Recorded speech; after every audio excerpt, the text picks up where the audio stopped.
दोस्तों, कहानी की शुरुआत एक लड़की से होती है जो पहाड़ों में अपनी कार चला रही होती है।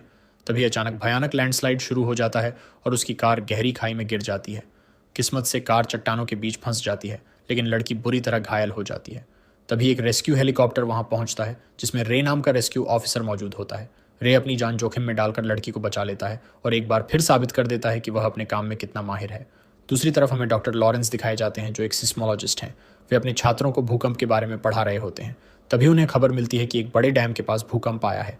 जब वे जांच करने पहुंचते हैं तो उन्हें पता चलता है कि मामला बहुत गंभीर है। अचानक एक और शक्तिशाली झटका आता है और पूरा डैम टूटकर ढह जाता है। इस हादसे में लॉरेंस अपने सबसे अच्छे दोस्त को खो देते हैं। जांच के दौरान लॉरेंस को एक ऐसी रिपोर्ट मिलती है जिसे देखकर उनके होश उड़ जाते हैं। रिपोर्ट के अनुसार कैलिफोर्निया की सैन एंड्रियास फॉल्ट लाइन पर एक विनाशकारी भूकंप आने वाला है, जो पूरे शहर को तबाह कर सकता है। लेकिन लोगों को चेतावनी देने का समय अब लगभग खत्म हो चुका होता है। उधर रे की निजी जिंदगी भी ठीक नहीं चल रही होती। उसकी पत्नी एम्मा से उसका तलाक हो चुका है और उनकी बेटी अब अपनी माँ के साथ रहती है। इसी बीच एम्मा का नया बॉयफ्रेंड डैनियल उनकी बेटी को लेकर सैन फ्रांसिस्को जा रहा होता है। रास्ते में उनकी मुलाकात बेन और उसके छोटे भाई से होती है और जल्दी ही इनकी दोस्ती हो जाती है। कुछ ही देर बाद लॉस एंजल्स में धरती जोर जोर से कांपने लगती है। शहर में भयानक भूकंप आ चुका होता है। ऊंची ऊंची इमारतें गिरने लगती हैं और हर तरफ अफरा तफरी मच जाती है। एम्मा एक ऊंची बिल्डिंग में फंस जाती है और तुरंत रे को फ़ोन करती है। रे हेलीकॉप्टर लेकर पहुंचता है और आखिरी सेकंड में एम्मा को मौत के मुंह से निकाल लाता है। लेकिन असली मुसीबत अभी बाकी होती है। सैन फ्रांसिस्को में भी भूकंप पहुंच चुका होता है।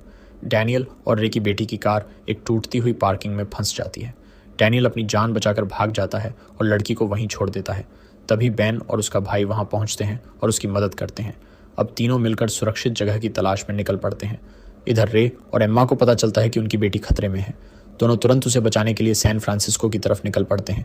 रास्ते में उनका हेलीकॉप्टर क्रैश हो जाता है, लेकिन वे हार नहीं मानते। पहले कार, फिर एक छोटे विमान और बाद में बोट की मदद से वे अपनी बेटी तक पहुंचने की कोशिश जारी रखते हैं। इस बीच वैज्ञानिकों को पता चलता है कि असली महाभूकंप अभी आना बाकी है। कुछ ही देर में सैन फ्रांसिस्को पर पहले से भी ज्यादा भयानक झटके आने लगते हैं। पूरी धरती फटने लगती है, सड़कें टूट जाती हैं और गगनचुंबी इमारतें ताश के पत्तों की तरह गिरने लगती हैं। जैसे इतना काफ़ी नहीं था, समुद्र में आए इस विशाल भूकंप की वजह से एक खतरनाक सुनामी भी पैदा हो जाती है। समुद्र से कई मंजिल ऊंची लहर उठती है और पूरे शहर की तरफ बढ़ने लगती है। रे और एम्मा अपनी बोट से उस लहर का सामना करते हैं। रास्ते में एक विशाल कार्गो शिप उनकी जान लेने पर उतारू हो जाता है, लेकिन किसी तरह वे बच निकलते हैं। सुनामी की लहर सीधे गोल्डन गेट ब्रिज से टकराती है। हजारों लोग इसकी चपेट में आ जाते हैं। डैनियल भी इसी हादसे में मारा जाता है। पूरा शहर पानी में डूब जाता है और हर तरफ तबाही का मंजर दिखाई देता है।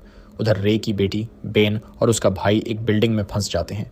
जब रे और एम्मा आखिरकार वहां पहुंचते हैं तो अचानक एक और लहर आती है और पूरी बिल्डिंग का हिस्सा पानी में डूब जाता है। रे की बेटी एक कांच के कमरे में फंस जाती है और उसकी सांसें थमने लगती हैं। रे कांच तोड़कर अपनी बेटी तक पहुंच जाता है और उसे बाहर निकाल लेता है। वहीं बाहर बेन भी कांच को तोड़ने की कोशिश कर रहा होता है ताकि वे लोग बोट तक पहुंच सकें, लेकिन कांच इतना मजबूत होता है कि वह टूटता ही नहीं। तभी एम्मा अपनी बोट पूरी स्पीड से कांच पर मार देती है। कांच टूट जाता है और रे अपनी बेटी को बाहर निकाल लेता है। कुछ देर तक ऐसा लगता है कि शायद उसकी बेटी बच नहीं पाएगी, लेकिन आखिरकार उसे होश आ जाता है। अब पूरा परिवार सुरक्षित होता है। धीरे धीरे भूकंप और सुनामी दोनों शांत हो जाते हैं। अंत में रेस्क्यू टीमें शहर में पहुंचती हैं और बचे हुए लोगों को बचाना शुरू कर देती हैं। रे और एम्मा महसूस करते हैं कि इस आपदा ने उन्हें फिर से एक दूसरे के करीब ला दिया है। दोनों अपने पुराने गिले शिकवे भुला देते हैं और इसी के साथ इस ज़बरदस्त डिजास्टर फिल्म की कहानी यहीं समाप्त होती है।